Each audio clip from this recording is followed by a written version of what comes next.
Welcome to the Phantom Gourmet. I'm Billy Costa, your host. You know, the only thing more hidden than Phantom's identity are some of his favorite hidden jewels, those tiny treasures you only hear about through word of mouth or, of course, from the Phantom Gourmet. Phantom has searched far and wide to uncover New England's tastiest treats, from burgers and barbecue, french fries and pies, candy and calzones. So today on the show, we pay homage to the hidden jewels of New England, and we'll talk to the people who make those little places such big hits.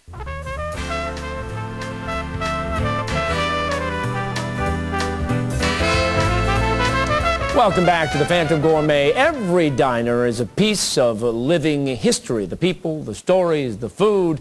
And in this next hidden jewel, Phantom found a diner in Portsmouth, New Hampshire, that's not only a piece of history, but is also a world record holder. Getting a parking ticket is an occasional hassle we all have to deal with. But at Gilley's in Portsmouth, New Hampshire, it was a way of business for decades. We've been here since '74 in this location here. Prior to that, we were in the square where we get a parking ticket every day. That's how we got into the Guinness Book of World Records for the most number of consecutive parking tickets. The mobile diner became so popular, a simple parking ticket was a small price to pay for setting up shop on such prime real estate. Since 1912, Gilley's mobile Worcester dining cart was drawn through the city by horse, then by this old truck, until it finally took up permanent residence here at 175 Fleet Street.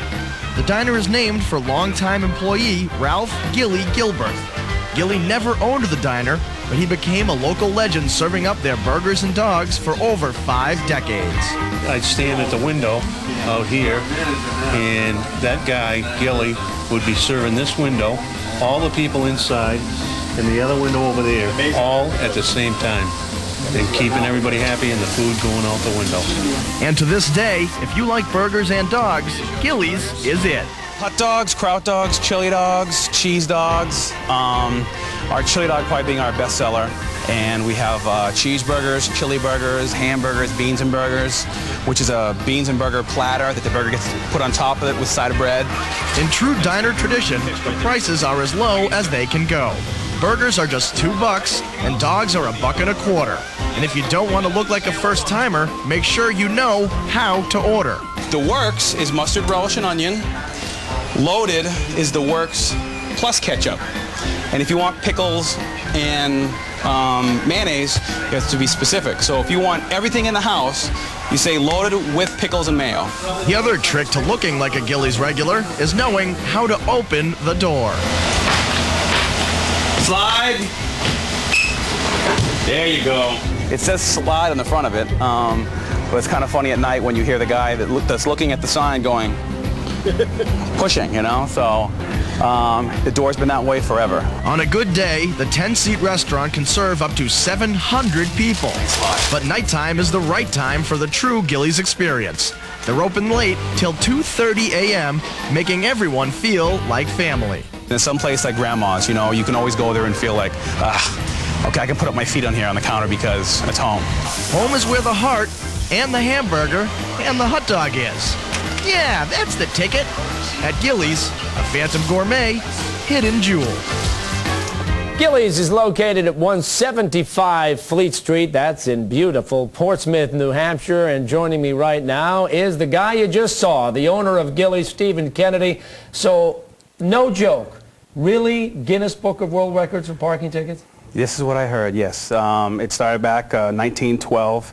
The downtown, it went for the existing time until 1974, until they donated the property to us. So for consecutive years, we always got a parking ticket. Now, what's with the sliding door? I can't imagine how many times people have tried to open the door the other way.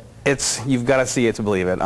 It's people, because I think it's just design of, it's a small cart. They have a slide. That's how it was always designed. How many times a day do you have to yell out, slide, please? We'll say 50. Yeah, especially late at night, like the midnight arrivals. That's right. Half in the bag. Hey, what's with the door? I'm hungry. I want to get in. I want to get in. All right, let's take a look at some of the food, because it really is. It's good old-fashioned American food. We're talking chili cheese fries here? Yep. One of our #1 sellers. Any time of the day at Gilley's? Any time of the day.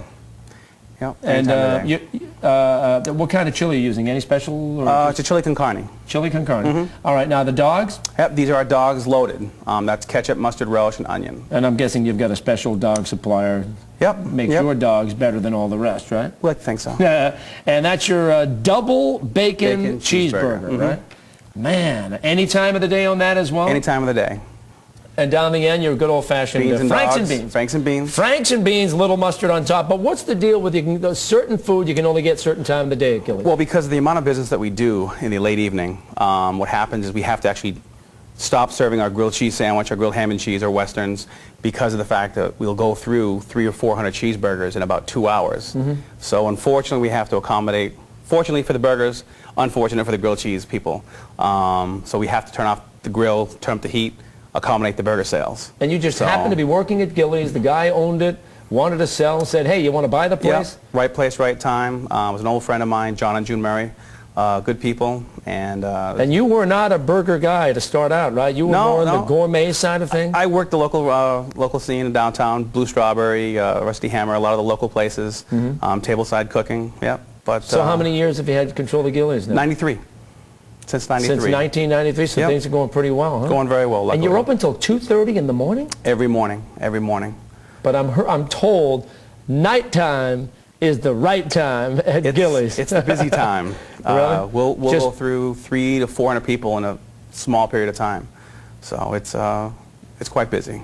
Now, doesn't the whole atmosphere change or something like after a certain hour? Don't you guys Gets kind of get colorful. wild, or you put on a show of some sort? Gets colorful. I'm not sure I even want to ask. Well, but there's a show, right, Stephen? That's part of the air, I think, of Gilley's. It's good food, good customers, and it's a good time. People come in there, and like you said, half of it's a show. Spinning the ketchup bottles, or the knives, or tossing the milks behind your back. And the banter back with the people, you know, it's a good time. Hey, fellas, hear that? Spinning the ketchup bottle at Gilley's. Yeah. Late night. Check it out. Stephen, thanks for coming in. A pleasure to have you as part of our Hidden Jewel special. And this is Billy Costa reminding you, if you visit any of the great hidden jewels you've seen on this show, please tell them the Phantom sent you. And reminding everybody who owns or operates a restaurant in New England, treat every customer like a critic. You never know which one could be the Phantom Gourmet. We'll see you. Bye-bye.